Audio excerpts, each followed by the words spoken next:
Hello दोस्तों, स्वागत है आप सभी का यथार्थ हिंदी एजुकेशन क्लासेस में। हिंदी साहित्य के कुछ महत्वपूर्ण प्रश्न इस क्लास में हम पढ़ेंगे जो कि हिंदी टीजीटी पीजीटी नेट की परीक्षा के लिए काफ़ी इम्पोर्टेंट रहेंगे।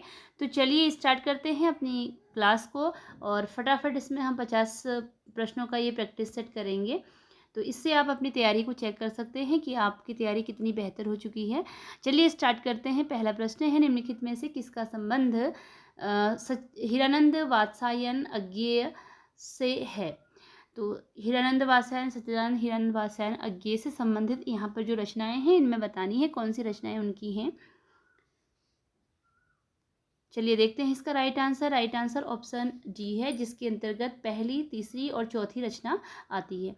आत्मचेतस इनकी रचना है। बावरा अहेरी भी है और जापानी लोक कथा का रचनात्मक उपयोग। यह रचनाएं तीनों ही जो हैं हिरानंद वात्स्यायन अज्ञेय की रचनाएं हैं। अगला प्रश्न है, निम्नलिखित में कौन सी रचना ठाकुर जगमोहन सिंह की नहीं है। तो यहाँ पर बतानी है जो ठाकुर जगमोहन सिंह की रचना नहीं है, नहीं वाली बतानी है आपको।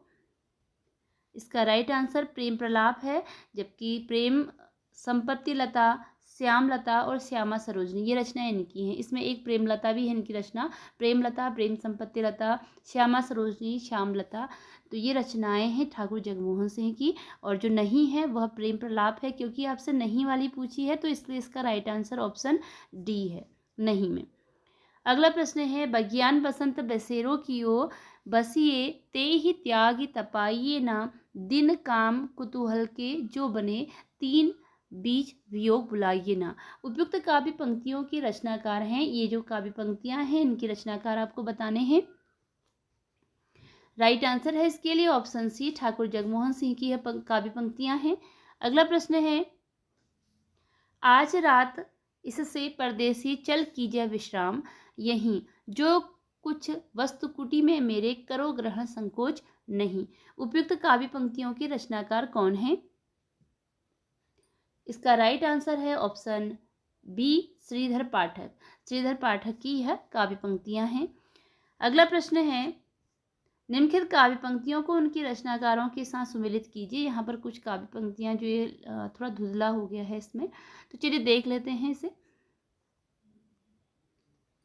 इसमें जो राइट आंसर है, पहला है कि दुखी जीवन की कथा रही, क्या कहूँ आज जो नहीं कही। यह पंक्ति लिखी गई है सूर्यकांत त्रिपाठी निराला जी के द्वारा। मैं दिन को ढूंढ रही हूँ जुगनू की उजियाली में, मन मांग रहा है मेरा सिकता हीरक प्याली में। यह काव्य पंक्ति लिखी गई है महादेवी वर्मा के द्वारा।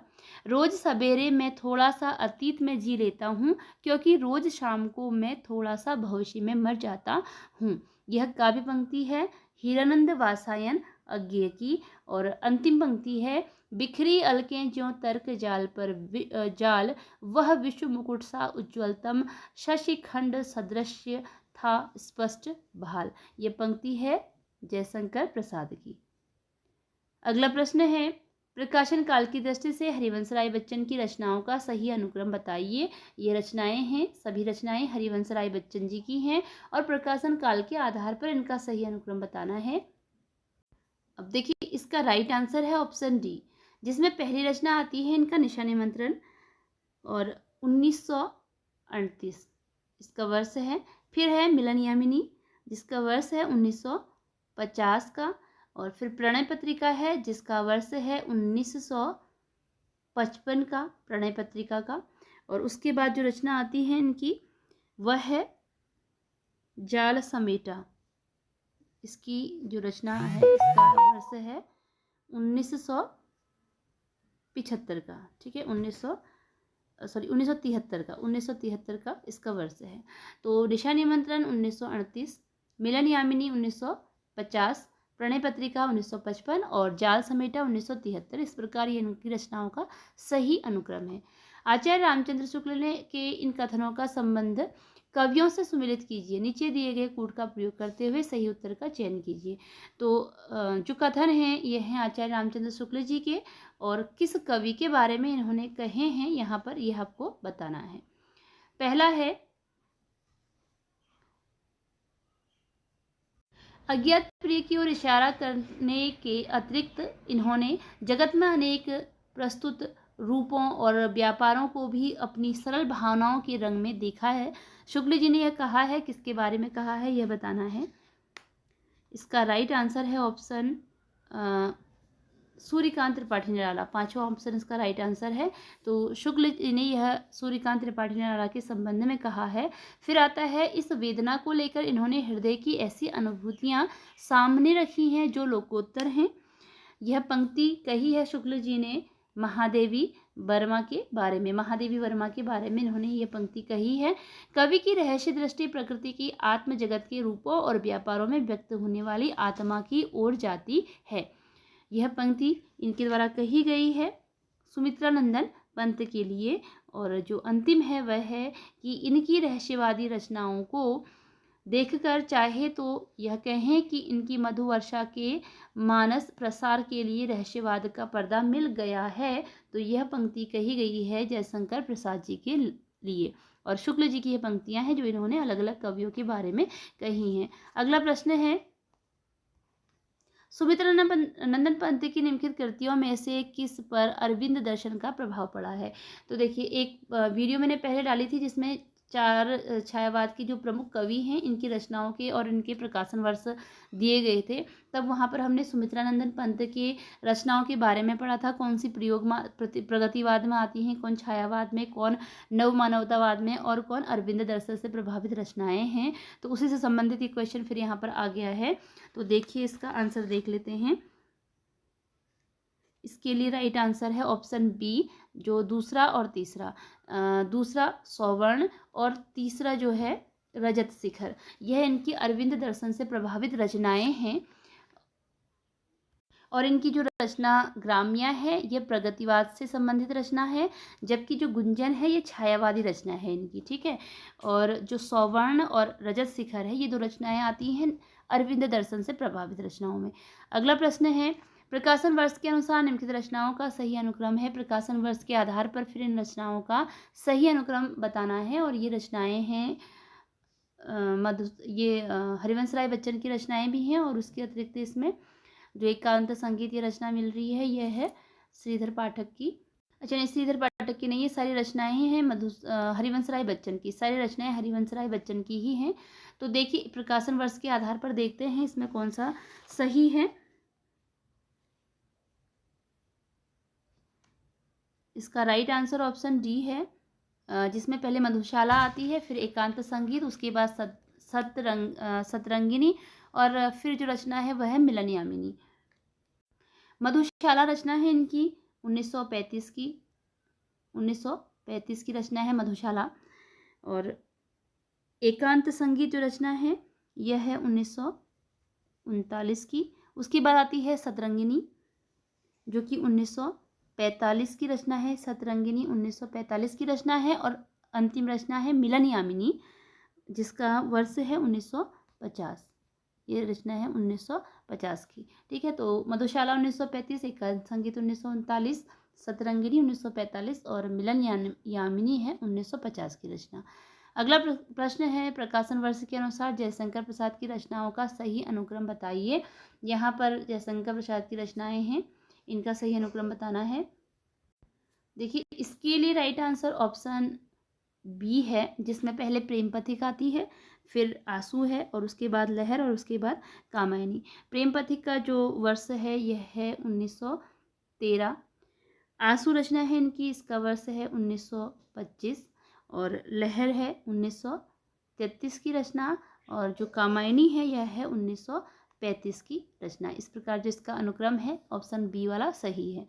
अगला प्रश्न है, प्रकाशन वर्ष के अनुसार निम्नलिखित रचनाओं का सही अनुक्रम है। तो प्रकाशन वर्ष के आधार पर फिर से यहाँ पर रचनाओं का सही अनुक्रम पूछा गया है। इसके लिए राइट आंसर ऑप्शन ए है, जिसमें झरना, अनामिका, पल्लव और निहार आते हैं। तो जो झरना रचना है यह 1918 की रचना है और जयशंकर प्रसाद जी की रचना है। उसके बाद अनामिका है जो कि सूर्यकांत त्रिपाठी निराला की रचना है और 1923 की यह रचना है। उसके बाद आती है रचना पल्लव जो कि सुमित्रानंदन पंत की रचना है पल्लव। और इसका वर्ष है 1928। और अंतिम रचना है निहार जो है महादेवी वर्मा की रचना निहार, जो कि महादेवी वर्मा की रचना है, और इसका जो वर्ष है यह है 1930। ठीक है, ये कभी भी इसी प्रकार आते हैं, जैसे सबसे पहले जयशंकर प्रसाद आते हैं, फिर आते हैं सूर्यकांत त्रिपाठी निराला, उसके बाद सुमित्रानंदन पंत, और उसके बाद आती है महादेवी वर्मा।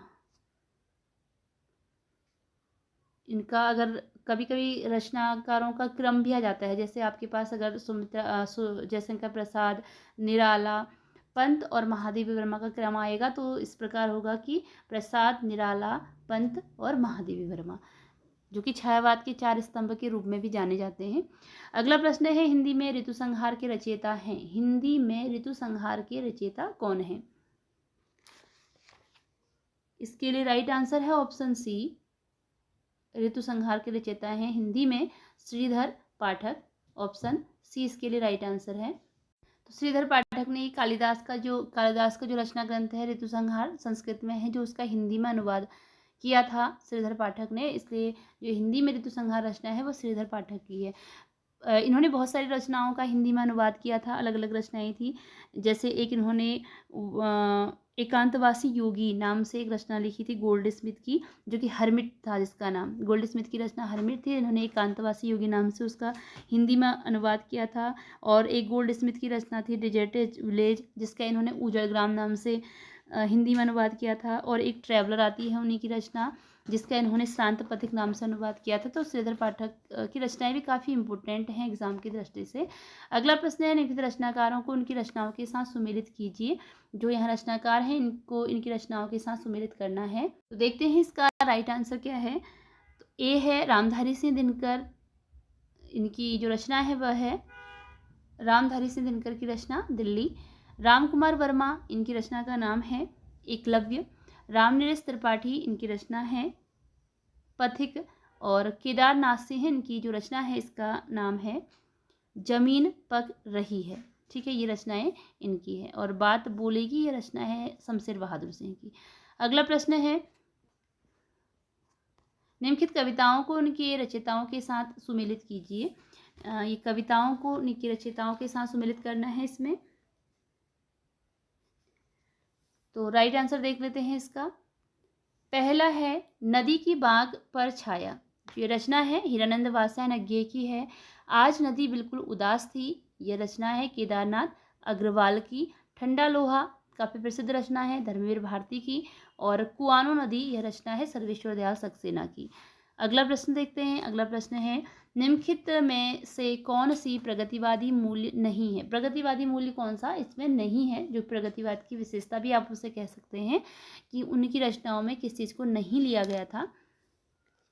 इसका राइट आंसर है ऑप्शन डी, पहला और चौथा। इसके अंतर व्यष्टि चेतना और एकेश्वरवाद इसमें नहीं आता है, जबकि यथार्थ चेतना और इतिहास बोध प्रगतिवाद के मूल्य हैं।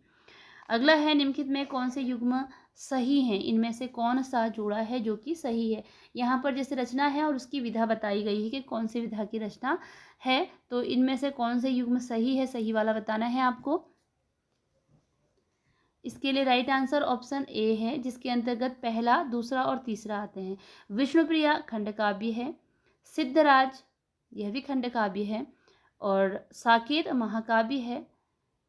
तो जय भारत जो है यहाँ पर मुक्तक का भी बताया है, और जो जय भारत रचना है यह है महाकाव्य। ठीक है, महाकाव्य विधा की यह रचना है। प्रबंध काव्य के अंतर्गत महाकाव्य की यह रचना है जय भारत। और इसके अतिरिक्त ये सारी रचनाएं सही हैं, और ये सारी रचनाएं हैं मैथिली शरण गुप्त की। विष्णुप्रिया, सिद्धराज, साकेत और जय भारत मैथिली शरण गुप्त की रचनाएं हैं, तो जय भारत महाकाव्य है। अगला प्रश्न है, निम्नलिखित विकल्पों में से किसका संबंध माखनलाल चतुर्वेदी से है? कौन सी रचना है जिसका संबंध माखनलाल चतुर्वेदी से है? राइट आंसर ऑप्शन बी है इसमें, पहला और चौथा। सिपाही और पुष्प की अभिलाषा, ये माखनलाल चतुर्वेदी से संबंधित हैं। अगला प्रश्न है कि निम्नलिखित में कौन सी रचना गया प्रसाद शुक्ल स्नेही की नहीं है? जो रचना गया प्रसाद शुक्ल स्नेही की नहीं है, नहीं वाली बतानी है आपको। राइट आंसर ऑप्शन बी है स्वप्न, यह रामनरेश त्रिपाठी की रचना है। तो कृषक क्रंदन, कुसुमांजलि और प्रेम पचीसी, ये गया प्रसाद शुक्ल स्नेही की रचनाएं हैं। अगला प्रश्न है, अब जरा जल्दी जल्दी प्रश्न देखेंगे। दोनों का हठ था दुर्निवार, दोनों ही थे विश्वासहीन। कामायनी की उपयुक्त पंक्ति से क्या आशय है? इसका राइट आंसर ऑप्शन सी है, देव और दानव दोनों हठी और विश्वासहीन थे। मैं नीर भरी दुख की बदली महादेवी वर्मा का उपयुक्त गीत उनके किस काव्य संग्रह से संबद्ध है? इसका राइट आंसर है ऑप्शन डी, सांध्य गीत, ऑप्शन डी। और अब तो हवा भी बुझ चुकी है और सारे इस्ताहार उतार लिए गए हैं, जिनमें कल आदमी अकाल था। उपयुक्त पंक्तियां किस कवि की हैं? राइट आंसर ऑप्शन सी है, ये पंक्तियां हैं धूमिल की। राम की शक्ति पूजा की रचना कब हुई? राम की शक्ति पूजा सूर्यकांत त्रिपाठी निराला की रचना है और रचना वर्ष इसका 1936 ईस्वी है।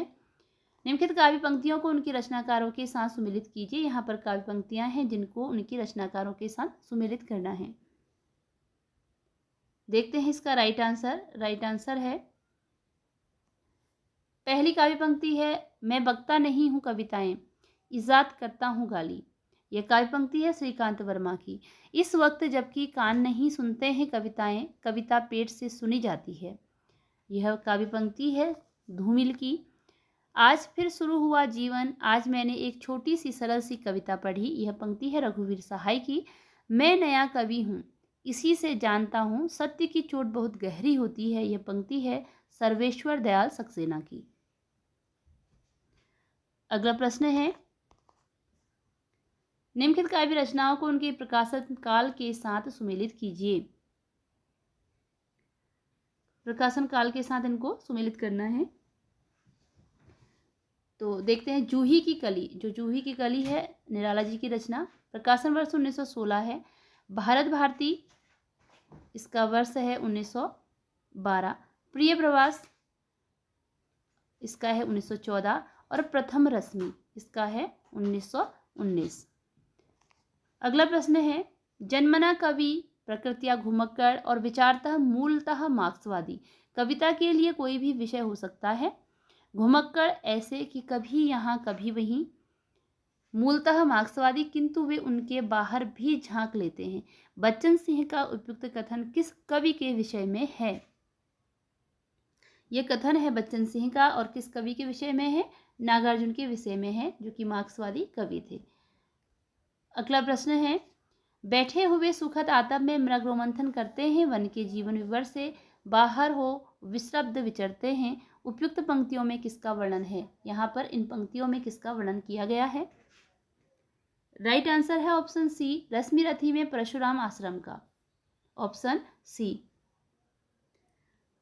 अगला प्रश्न है, निम्नलिखित में से किस कवि का संबंध नवगीत विधा से नहीं है? नवगीत विधा से नहीं, जो नहीं है वह बताने हैं आपको।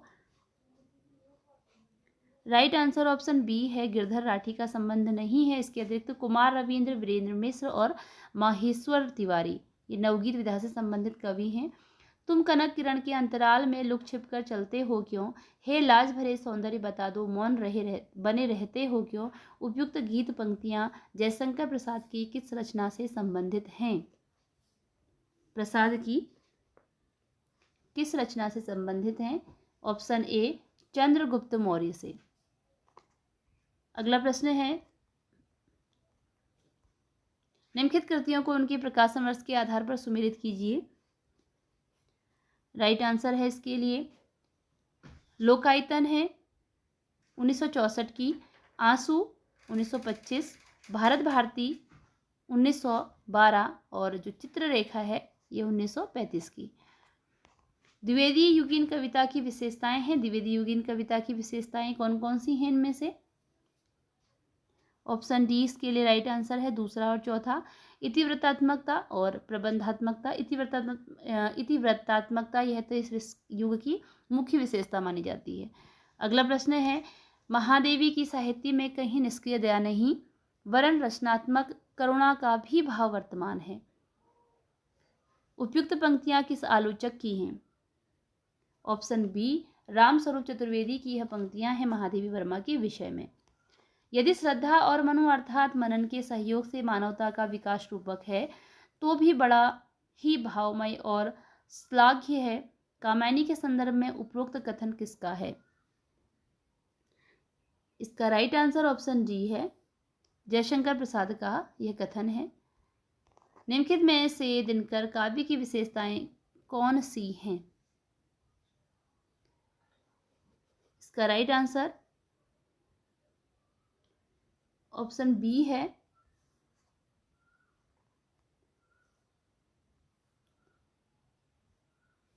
जातिवादी व्यवस्था का विरोध किया है और युद्ध का तात्विक चिंतन और शोषण का विरोध इनके काव्य में मिलता है। खड़ी बोली में इतना बड़ा काव्य अभी तक नहीं निकला है। बड़ी भारी विशेषता इस काव्य की यह है कि यह सारा संस्कृत के वर्णवृत्तों में है, जिसमें अधिक परिमाण में रचना करना कठिन काम है। आचार्य शुक्ल के यह मत किस ग्रंथ के लिए प्रकट किया है? इसका राइट आंसर ऑप्शन डी है, प्रिय प्रवास के लिए किया है। निम्नलिखित में कौन से अज्ञेय के काव्य हैं? राइट आंसर ऑप्शन बी है, भग्नदूत और आत्मा की आंखें, भग्नदूत और चिंता। आत्मा की आंखें तो दिनकर की रचना है और आत्महत्या के विरुद्ध रघुवीर सहाय की रचना है। तो अगला प्रश्न है, निम्नलिखित में ऐसे माखनलाल चतुर्वेदी की रचनाएं हैं, इनमें माखनलाल चतुर्वेदी की रचनाएं कौन सी हैं? इसका राइट आंसर है, एक तो हिमकिरीटिनी इनकी रचना है और हिमतरंगिनी इनकी रचना है। विष्णुप्रिया मैथिली शरण गुप्त की और स्वर्णधूलि पंत जी की रचना। अगला प्रश्न है, धूमिल ने रोटी और संसद कविता में कितने आदमियों का जिक्र किया है? रोटी और संसद कविता किसकी है? धूमिल की। कितने आदमियों का जिक्र किया है? 3 आदमियों का। रघुवीर सहाय के कविता संग्रहों का प्रकाशन वर्ष के अनुसार सही क्रम है। ऑप्शन सी इसका राइट आंसर है। रघुवीर सहाय की ये कविता संग्रह हैं। आत्महत्या के विरुद्ध, हंसो हंसो जल्दी हंसो, लोग भूल गए हैं, कुछ पते कुछ चिट्ठियां। अगला प्रश्न है, प्रकाशन वर्ष की दृष्टि से इन कविता संग्रहों का सही अनुक्रम बताइए। राइट आंसर ऑप्शन बी है, जिसमें पहले इत्यलम आता है, उसके बाद कितनी नावों में कितनी बार, पहले में सन्नाटा बुनता हूँ चुनता हूँ, यहाँ पर चुनता हूँ है तो बुनता हूँ है, नदी की बाग छाया, सारी ही रचनाएं हैं हीरानंद वात्स्यायन अज्ञेय जी की। अगला प्रश्न है, हमारे निम्नलिखित में कौन सी जयशंकर प्रसाद की कविताएं हैं? यहाँ पर जयशंकर प्रसाद की कविताएं आपको बतानी हैं। राइट आंसर है ऑप्शन बी 2 और 3। करुणामयी मधुप गुनगुनाकर कह जाता और कहानी यह अपनी, कौन कहानी है अपनी, इनकी आत्मकथ्य से ली गई पंक्ति है ये वाली इनकी। दूसरा अगला है, मेरी आंखों की पुतली में तू बनकर प्राण समा जा रे, यह इनकी किसकी है? जयशंकर प्रसाद की पंक्तियां हैं ये 2। अगला है, इन कवियों को उनके कविता संग्रहों के साथ सुमेलित करना है।